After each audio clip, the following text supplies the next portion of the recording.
Allô, on prend la direction de la ville de Gatineau où le conseil municipal d'hier soir avait des airs de plaidoirie contre les violences faites aux femmes.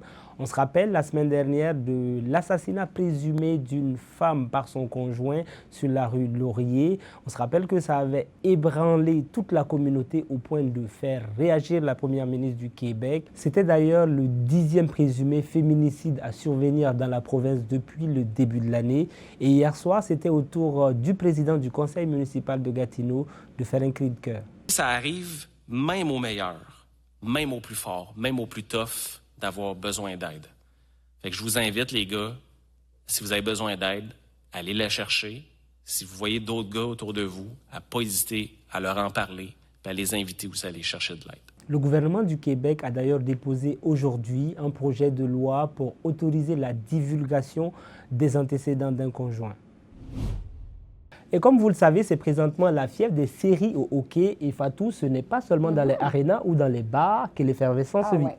Je suis allée hier au Gitami. C'est un organisme qui vient en aide aux personnes en situation d'itinérance à Madou. Et là, ils ont décidé de diffuser les matchs du Canadien pendant les séries parce que la demande, elle était vraiment au rendez-vous.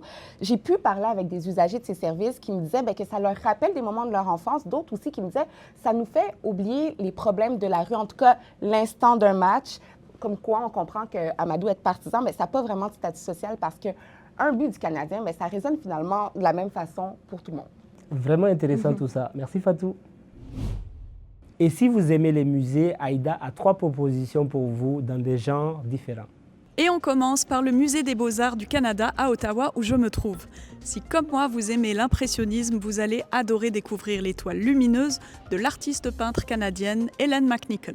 Toujours à Ottawa, mais au Musée canadien de la nature, on va plutôt solliciter notre fibre scientifique pour nous intéresser à la manière dont les êtres vivants utilisent la couleur pour communiquer, attirer et survivre. Et on termine à Gatineau, au Musée canadien de l'histoire, avec une proposition parfaite pour les amateurs de réalité virtuelle et d'histoire avec un grand H.